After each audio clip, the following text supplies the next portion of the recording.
AM 650 KGAB, Cheyenne's #1 news talk radio station. Doug Randall in for the second edition of Weekend in Wyoming. And I have with me former Cheyenne City Councilman Richard Johnson.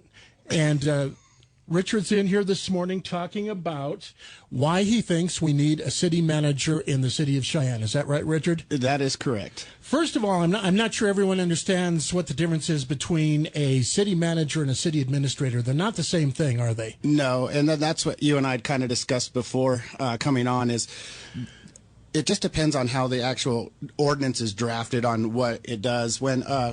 When they did the city administrator in 2015, it was mimicked off of Gillette. And so what Enzi did when he was mayor of Gillette is he said that I'm going to go sell Gillette to the companies to get more business and everything into Gillette, but I can't get bogged down with the minutia of day to day.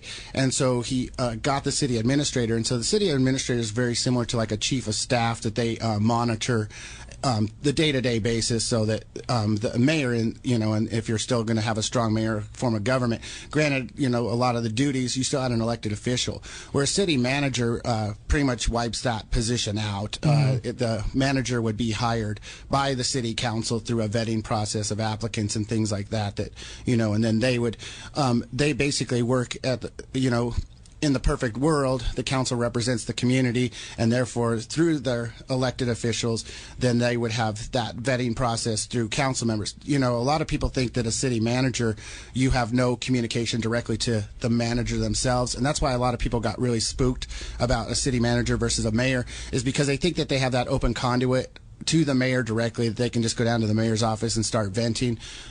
Depending on who the mayor is, on your accessibility to that office, that doesn't really go without saying. And a lot of people just felt more comfortable having that direct access, like, I'm directly involved in the selection of this individual through elections, but 4 years is seeming like a really long time these days. And so with a city manager, one of the drawbacks is if you get a really good one, then they can be there for a really long time, like 20 years. But if the Fort Collins city manager, when we were discussing the administrator part, he came up and did he was part of a panel that the Chamber of Commerce had put forward. And so I talked with him afterwards, and he said, even though it looks like I got a $200,000 a year salary, I can basically be fired at any council meeting. They do, I think there's on Tuesday night instead of Monday night, but every Tuesday his job was up for evaluation, that if the community felt that things weren't going in the direction they wanted and voiced their concerns to their council members, that that manager could be let go at any time, for things like that. And so there are some strengths to that. And, because that's what is kind of unfortunate in today's day and age is as long as you have good marketing, you can become mayor. It's like literally prom royalty, It's just like you're out there trying to cater, to your constituency or the other student body, except for it's funny in this town with so many felonies, it was easier to become prom king than it was to become mayor, unless, the administration goes against you like they did me. That's back to 1992. But when it comes down to it, there is good things that come with a city manager, and that's the key part of a city manager that why I support it, is the budgeting. And even though it was made it a joke on the website this morning on KGAB, where it was saying, hey, we're expecting 7 strong winter storms. That's what the Farmer's Almanac said. When I looked at it, I looked at for example, the splash pad last December when Don Day announced that it was going to be a bad winter. Right. And I was like, okay, well, he's projected that this is how it's going to be.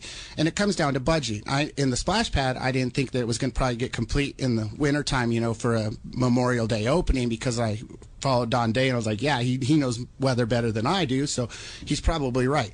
And he usually is. Yeah, and so reading it today with the Farmer's Almanac, it goes down to budgeting. And that's why with the $250K in emergency pothole funds, that was what was so odd about it, because your budgeting process starts in December. And so if you are a smart administrator, even a smart mayor, you would say, okay, Don Day says we're going to have a bad winter. I'm probably going to have a lot of potholes come spring or summer. Let's get ahead of this. And so as long as you explain it to city council that you're saying, okay, $250,000 in the scheme of things isn't all that much. It doesn't fix a lot of street, especially like what Scott Roybal brought up, when $80,000 of it went to road cones and road closure signs, then you're down to $170,000. That's not going to fix a lot of roads, right? Especially in the big scheme of things. But in December, you can plan ahead. When you're actually starting your formulation with your department heads to create your budgets for the next fiscal year, you can plan for these things, and council's usually a lot more apt to, follow along and say, okay, because even a couple years ago in 2017 or 2018, when engineering went down, like they cut their budget, by like $100,000. And I asked Jim Voller at the time, I was like, are you going to be able to function? You pulled $100,000 out of your budget from last year. Are you going to be able to function? I thought our main goal was to actually fix streets, and all of a sudden there's $100,000 out of engineering. Like, how are you going to make up these deficits? Don't you need this as part of your operating budget? I thought we were supposed to hire, a person that was going to go and do a street evaluation so we could kind of figure out with the gators and the holes and, our infrastructure crumbling. I thought that was part of this goal, and they're like, and then it was like, are we not doing that now? Because you just got $100,000 pulled out of your budget. And so it's things like that. And then looking at like what happened with the police and fire in 2018, when it was a good thing when the mayor said all the department heads are going to come for these work sessions and explain to council exactly what they're. But then when you found out that most of the department heads weren't even familiar with the term of supplemental budgeting, and so you're like, okay, well, what are you looking for in your supplemental budget? And then they're like, well, this was kind of thrown on me, and I really didn't know how to do it, so I just kind of threw some numbers in there. And like, this is why I vote no on these things. Had we never done a supplemental budget before? How did they not know? Well, it was just something new to them. It was kind of to work on the capital improvement projects, right. Like, for example, like a fire truck, or looking into exploration of a fire station relocation, things like that they could, or, equipment, things like that they could, that weren't in their general operating budget, like for example, health insurance and employees and stuff like that. So they were given this, but then nobody really understood the concept, and so that was disheartening. It's like, well, how do you expect me as an elected official, I'm supposed to be a custodian of taxpayer dollars, right, to approve these types of budgets when you really don't even know what you're asking me for? And it's like, well, where's the funds pulling out of? And so it always looked like I was voting no on a lot of things, but that's why it goes back to the city manager, that these types of things can be explained because a city manager actually comes with the experience. They've went to the schooling. Usually they have a degree in business administration, and urban planning, poli-sci to a lesser extent, but they understand the concepts of putting budgets together. And that's one of the things I actually liked about Rick Kaysen. Granted, we differed politically on a lot of social issues, but when it came to it, because of his role with Cheyenne Light Fuel Power, he was very good at budgeting. Mm-hmm. And so when you got your budget, you knew that, and he was a real penny pincher. It was pretty much like, no, we can't be going crazy. If taxes come in higher, great, then we have a little bit of wiggle room to apply those towards our infrastructure. But, let's always plan for the worst. And then, granted, right now, the economy's in a fairly stable, role. I think unemployment, even in Wyoming, is around 3.3%. That's a really good sign. So when you have those, like you look at Spiker's administration and then the Orr administration, when things are looking more favorable, you see a lot more expenditures. But that doesn't necessarily mean it's a good thing, like we found out with the Spiker parking garage, when all of a sudden it's like, the deal that they got, when you're like, oh, it's going to cost $80,000 this year and then $120,000, and you're right, and then like subsidizing the airline where that's $650,000. So all these things that a person with business administration knowledge is going to be able to equate all these different facets of money that are coming in, but that wasn't even done this year. Rocky shouldn't have to go and say, yeah, he should. Sorry, I'm on first name basis still with everybody. So when Rocky asked, he's like, well, we had to approve $650,000 subsidy for the airline. Why wasn't that in the fiscal year, 2019, sorry, my fiscal year, I think it's 2020 now. Yeah, the year ahead, yeah. That ends on June 30th. 30th, from July 1st, yeah. Some of our listeners may not know that, ever since I got out of politics, I really don't even pay attention to what year it is anymore. But yeah, so with fiscal year 2020, that these things were not equated for, and you knew that they were there. It's not rocket science. The roads have always been crap, so you know that you're like, okay, we got to put X amount of dollars into our infrastructure and other things. And even, a lot of people, like what Rocky bombshelled last week with the with the grants monies, this wasn't necessarily a bad thing when this was awarded. At first, I was the $100,000. Yeah, the $100,000 from the Bloomberg Foundation. I knew the people that were behind the scenes that were working on this, and these are very intelligent people. And so when I was so skeptical about it at first, and then the people that actually worked behind the scenes to get this, this wasn't just a Facebook post and all of a sudden we were awarded it. It actually took time and services of a lot of qualified city staff to make this happen. But when you look at the budgeting, that's what it goes back down to. And you look at the numbers and you're like, oh crap, Rocky, what did you just release on us with the amount of expenditures that went on, weird items like trips to Hawaii, like GoPros, bar tabs and stuff. It's just like, wait a second, if this is $100,000 and this is the way it was budgeted, the city budget's, nearly $54 million annually, between $48 and $54 million annually. It's just like, is this the kind of preparation we're doing where I would support a manager to say, hey, let's use this business administration knowledge to actually, get the most bang for our buck. And so what you may end up, firing like 5 or 6 of them, and it looks like you just coughed up, $500K in severances for them. But in the end, a lot of them can save a lot of money. I'm speaking with former Cheyenne City Councilman. We keep wanting to call you City Councilman. No, thank God you don't. No. Richard Johnson, and we're talking about why he would like to see the city manager. Let me correct myself. City administrator, city manager proposal brought up. And by the way, if you have any questions or comments, we are taking phone calls. 632-6500, 632-3323 are the telephone numbers. Now, in 2015, it went before the voters and it lost. Was that a city administrator proposal or city manager? That was the city administrator. And so, like we spoke about, like with the administrator more, there really wasn't a strong mayor for that was what was so convoluted about that when they put it before the voters, is it didn't really explain exactly what you were doing, and with the synonymous between the manager and administrator, the way it was just marketed was awful.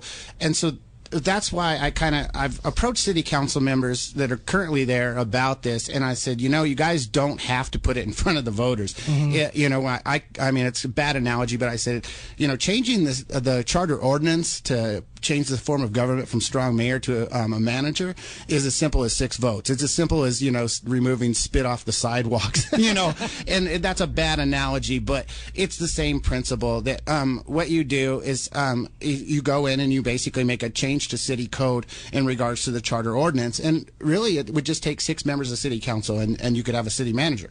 Right now would be the perfect time to do it, because you want to do it not right before May, because when everybody has to do their announcements for their candidacies in May for any office, tends to get lost. Yeah, it would just get lost out in in the weeds. So right now would be actually the perfect time to do it, where you would just say, hey, we think that we just need a little more structure, with the amount of turnover that the city's experienced, and just like some of the bad decisions that have been made, that when it comes down to it, right now would be the perfect time to actually put this, go through, have the city attorney's office assist you with drafting the changes to the city charter, and put it forward, and you have every right to speak. I know a lot of people say that they feel that they don't have, their voice heard, when they go up even to the podium, to speak, but it's just like the LGBTQ thing where we had, the city's divided, not only on city manager, just like they were there, but it's funny how Cheyenne's divided just like the country, where 50% are here and 50%. I mean, it's exactly with the LGBTQ, we had 51 and 51. So literally it was like a split right down the middle. And it's in the way that the political ideas are shifting in this town, and granted, it is a lot of personality. When Kaysen when they brought up the city administrator under Kaysen, a lot of people liked Rick, and felt that he wasn't doing such a bad job. Where now a lot of people don't have a lot of confidence in the mayor, and so would they support a city manager more so now? And by doing it through the city council, by actually just doing the 6 votes to change the charter ordinance, really, are you going to have the participation, in the whatever chamber council, whatever the hell it's called? Sorry, but I used to sit there. Yeah, the dais. So when it comes you can only fit so many people, and there's going to be some stalwarts out there that say, you're taking away like I said earlier, you're taking my right to speak directly. No, you can speak to the city manager just like you can anything else to deal with issues, but it puts, you need a strong council as well. And that's the thing, that's everything's so reactionary now, and I feel bad. I talk to a lot of them still, and the fact is that so many of them are drained, from why are they drained? A year to fight over drainage in the commons, and then the baseball thing, and just everything just gets potholes.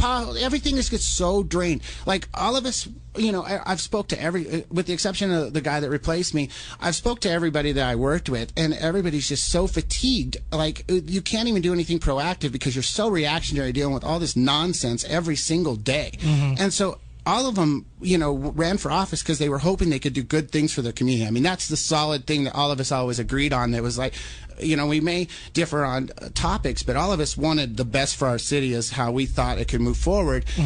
But everybody's just so drained. Like, just the last 3 years have just been awful. It's just like, you're just constantly like deflecting like rocks and everything. I mean, that's why you don't see a lot of movement, when everybody gets excited about lemonade stands. I mean, you shouldn't, that stuff's dumb. It's just like, that's what forward thinking is on as far as us as lemonade stands. No, the council needs to actually kind of show a more forward direction when it comes to this, saying, hey, this is why we think it's necessary. We're put in the driver's seat, but in the elections, you're going to have to find more intelligent city council persons, that are going to make these decisions if you do have a city manager, because they're the ones that are going to be holding the purse strings as well as the hiring and firing of the individual. Now, Richard, the number one objection I heard in 2015 is, well, we can vote against a mayor, but we can't vote against a city manager. How would you answer that?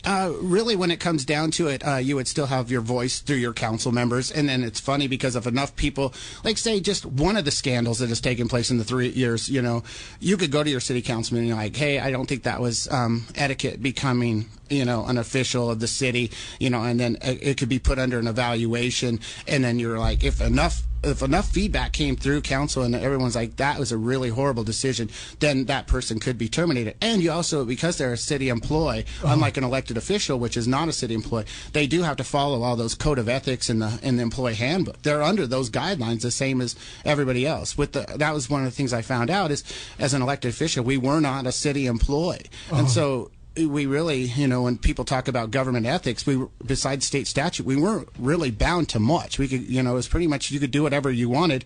And because impeachment really wasn't, thing, you had to wait for him to resign in shame to even get rid of someone. So when it comes down to it, a city manager has that probability where, any kind of scandal or any kind of weirdness, and all of a sudden, if enough of the community spoke to their city council members, that person could be gone. Now, Richard, another thing that I hear from people is that some people feel it hasn't worked well in Casper. They had some issues up there. Some people feel that, I believe it's a city administrator. Is that a city manager? That's a city manager in Casper.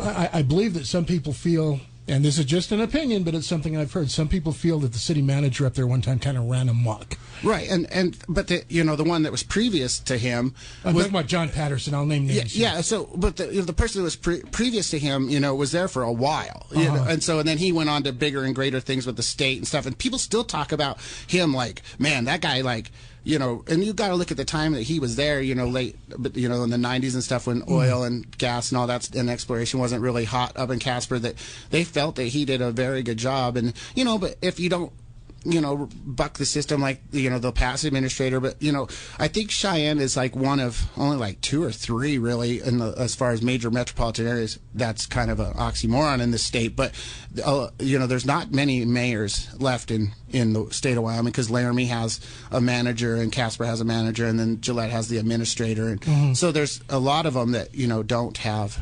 I can't remember if Sharon has a mayor or not, but there's only like 2 or 3, and Cheyenne's one of them that hasn't. Rock Springs has a mayor. I can attest to that. Yeah, and so there's not many. A lot of them have went to that city manager form of government because they, just to get more efficiency. Now we are taking calls. If anybody has any quick questions or comments, we are just about out of time with this segment with former Councilman Richard Johnson. But Richard, now if I'm hearing you correctly, and correct me if I'm wrong, you would prefer the council just vote this in and not have a public ballot. Is that correct? That's correct. Why? Really, when it comes down to it, the way that the administrator was just done so poorly. Like all of a sudden it was like, here's a copy and paste that we did from Gillette, and we're going to put this forward. Timeliness is always important, but you should work with your city attorney just on that charter ordinance, and then it's really going to be as easy as a Control F in a PDF, to just type in the word mayor, and then all of a sudden you would look at exactly what that ordinance changed, because it would be sweeping. Like everything in your entire ordinance book would have to be completely rewritten in order, for everything, a mention of the mayor, which I think I did at one time, and it's like, 200 sometimes, that makes some kind of reference. It's a big project. Yeah, I mean, but it can be done. Oh yeah. You start with that, but right now is the perfect time to do it, because then you're not going to have to worry about, if you do it now and nobody can sign up for mayor in May, then you can actually use that entire time all the way up to November. The one thing a lot of them I think would be super sketchy about is the job is not to get reelected. I mean, everybody fights to be reelected. It's like right when you get elected, all of a sudden it's like day one you're fighting to get reelected. It's like that's not what it's about. You're supposed to actually work on behalf of your city. If you make some tough decisions, you should let the voters vote you out. But everybody's so squeamish about being reelected that they're feeling that they're looked at unfavorably in the city, which they shouldn't. It's just like, I did what I thought was best, and stand your ground. But a lot of individuals, I think, would worry about, because with 2020, that's where there's actually the big one, because out of 9 city councilmen, 6 of them are up for election next November, or in August and November, if they chose to run again. And a lot of them, I think, would worry about any kind of political backlash, that they may not be able to, be seated next time because of this decision they made, if they, didn't put it in front of the voters and actually, did it themselves, which, if you're a strong leader, you're going to, take some risks, and, consequences work favorable and against you. I mean, it's going to be a transitional period if it passed. You're going to have a lot of, reshuffling. But at the same time, if you had a new mayor every 4 years through an election, you're still going to have that reshuffling process where they're all learning again anyways. Now, you talked to the current council members. Did anybody express an interest in bringing this forward? No, they kind of were like... They are more like, we should probably put it in front of the voters again, Richard. And that's just like, and the mayor did say that if they want to put it on the ballot. Oh yeah, well that was political pandering. Of course she's going to say that. That's I mean, when it comes down to it, think about it. If you were in that office, what would you say? Put it in front of the voters. Well, it's just like, no, there's other ways to do this, and right. I'm not going to bring up that the council can get rid of me at any time, because I don't want to say that, because then it might be put in their heads that they actually have this type of authority to change the charter ordinance. So that's why I bring it up, So you don't think she wants it then? Oh, are you kidding me? It's $95K a year, I mean, why would she want to turn down her paycheck, to come out and support, like, I support a manager. It's like, no, when I said that was why I was going to run for mayor, was to get rid of the position, she followed suit and announced her candidacy for 2020 the day after I was like, literally, in the newspapers, like, yeah, I'll be back in 2020 running for mayor, just to get rid of it. Are you going to run? No, I mean, I that was really, to be completely honest, that was to smoke her out. And like, it's worked out wonderfully. I mean, 17 months of scrutiny. I mean, really, look at this last summer. I mean, can anybody think of a week that there hasn't been some kind of scandal? Richard, we're about out of time this morning. We're down to about 10 seconds. Any last thoughts for our listeners? Yeah, support your city councilman in the endeavor to actually do it for 6 votes and bring in not even a former city manager, just any city manager.